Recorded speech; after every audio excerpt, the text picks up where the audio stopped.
Number 13. Richard Gere. The Lords of Flatbush, 1974. The Lords of Flatbush is sort of like Grease, if it abandoned the songs and focused only on the T-Birds. Starring Henry Winkler in full-on Fonzie mode and Sylvester Stallone as members of a group of leather jacket-wearing Brooklyn teens. Richard Gere was also supposed to have a starring role, but an on-set feud with Stallone got him the boot. Number 12. Harvey Keitel. Apocalypse Now, 1979. Harvey Keitel, perhaps best known for his work in Quentin Tarantino's Reservoir Dogs and Pulp Fiction, was initially hired to play the lead role of Willard in Francis Ford Coppola's infamous war epic Apocalypse Now.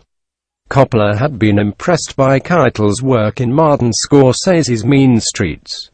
But after a few weeks of filming, Coppola made the decision to send him packing, as he felt that Keitel found it difficult to play him, Willard, as a passive onlooker. Martin Sheen, Coppola's original choice, was able to take the job, and the rest is history.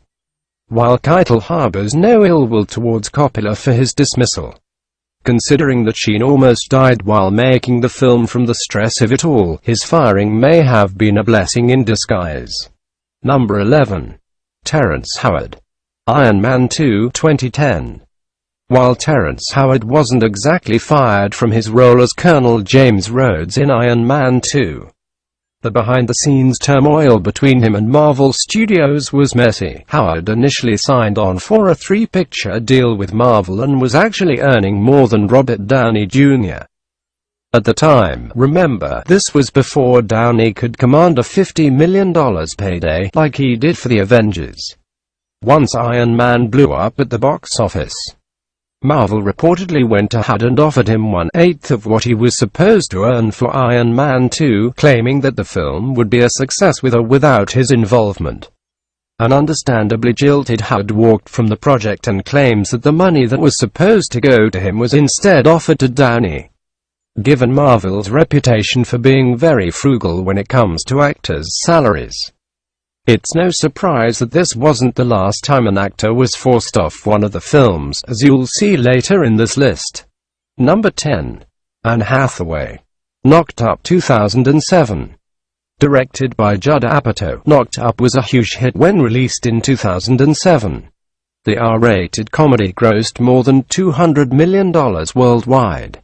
The success of the film helped the careers of everyone involved in the production, including actress Katherine Heigl, who plays an independent journalist who becomes pregnant after a drunken one-night stand with slacker Ben Stone, played by actor Seth Rogen. So we can only assume that actress Anne Hathaway was kicking herself for being fired from the movie.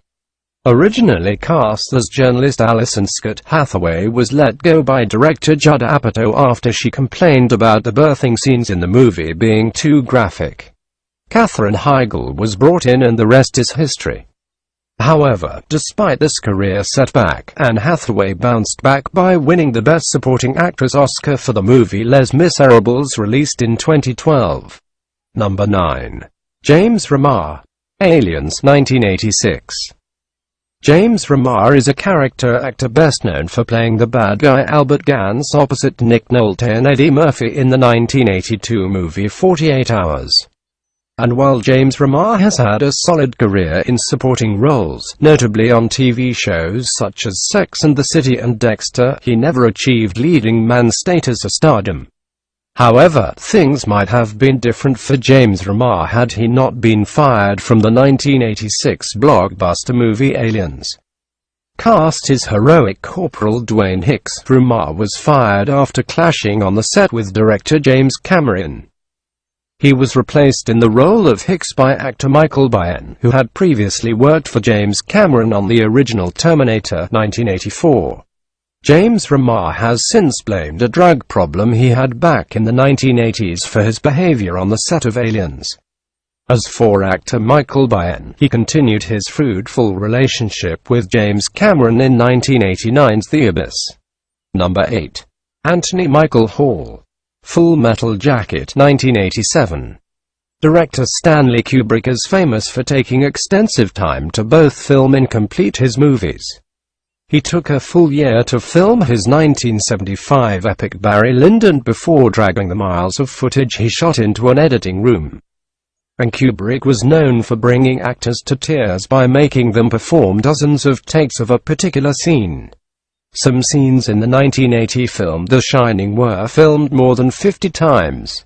However, it appears that Stanley Kubrick lost patience with actor Anthony Michael Hall after he took more than 8 months to negotiate his contract to play Private Joker in the classic Vietnam film Full Metal Jacket.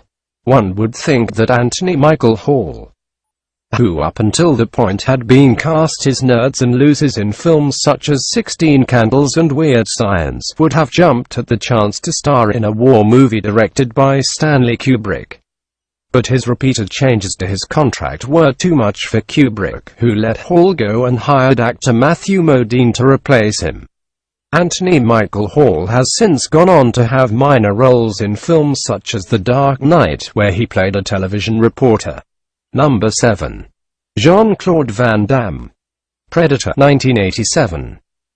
The Muscles from Brussels, as he is often called, was an unknown martial artist and wannabe movie star when he was cast to play the alien opposite Arnold Schwarzenegger in the 1987 summer blockbuster movie Predator. Given his lack of experience and anonymity at the time, one would assume that Jean-Claude Van Damme would have been thrilled to play the alien in Predator. But after repeatedly complaining about the costume he was required to wear to play the alien, and the fact that audiences wouldn't see his face, producers fired Van Damme and replaced him with character actor Kevin Peter Hall, who also famously played the Bigfoot character in the movie Harry and the Hendersons. Van Damme initially recovered well from this setback by starring in the successful film Bloodsport in 1988, as well as a succession of other action movies in the late 1980s and early 1990s. But in recent years he has struggled to replicate his earlier success and has starred in his own reality television series. Number 6. Megan Fox. Transformers. Dark of the Moon, 2011. Teenage boys everywhere are thankful that director Michael Bay cast Megan Fox in the first 2 installments of the live-action Transformers movies. Her role in the movies catapulted Megan Fox to A-list actress and pin-up status. However, Fox was quickly fired from Transformers.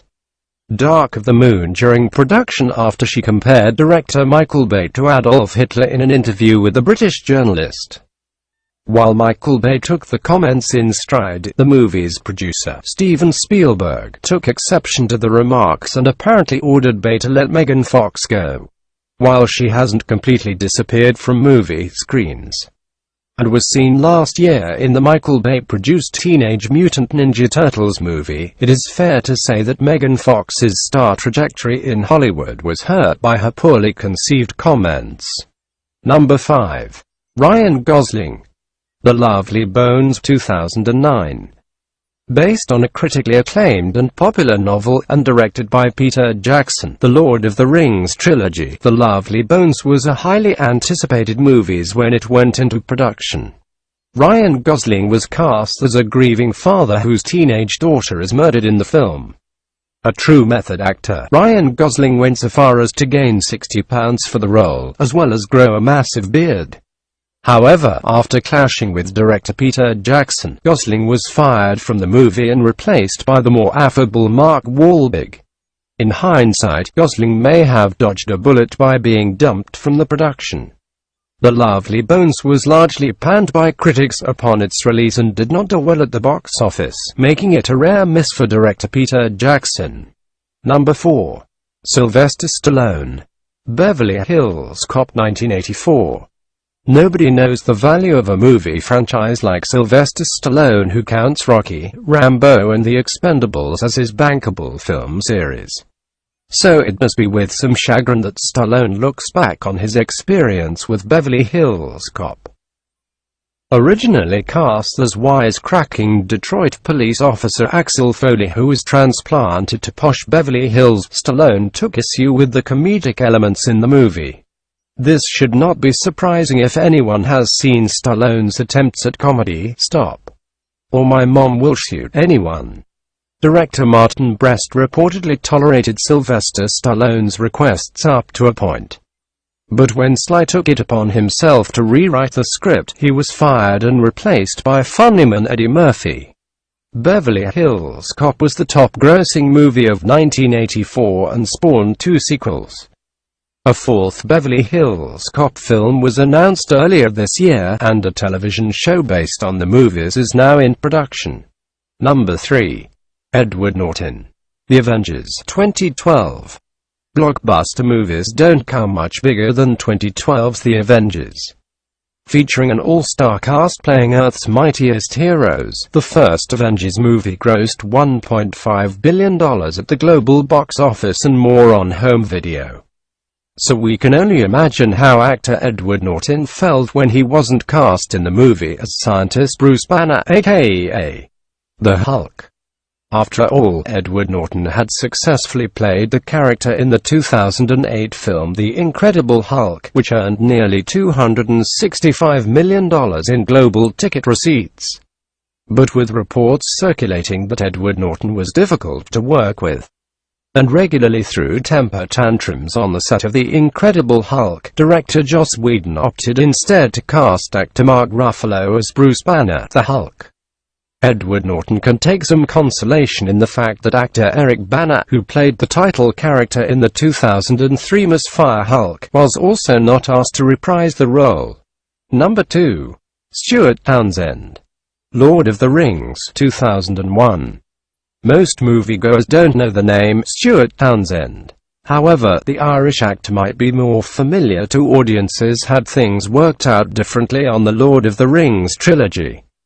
Arguably one of the biggest and most beloved movie trilogies in history, the 3 Lord of the Rings films broke box office records when released consecutively between 2001 and 2003. The third film in the series, The Return of the King, won the Academy Award for Best Picture. But it is probably a fair bet that Stuart Townsend doesn't like to be reminded of the trilogy's success after he was fired from the role of heroic Aragorn and replaced by actor Viggo Mortensen. With a contract inked, Stuart Townsend was fully preparing to play Aragorn, taking sword fighting and horseback riding lessons.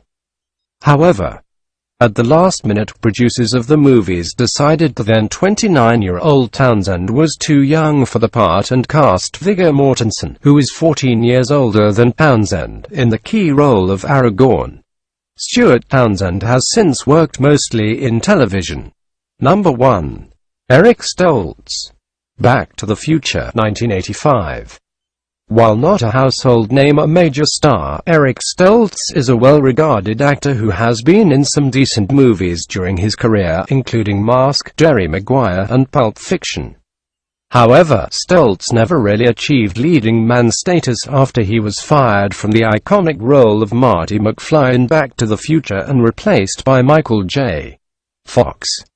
What makes Eric Stoltz's firing from the film so egregious is that a good portion of the movie had been filmed when he was let go, requiring cast and crew to go back and reshoot nearly half the movie on CE. Michael J.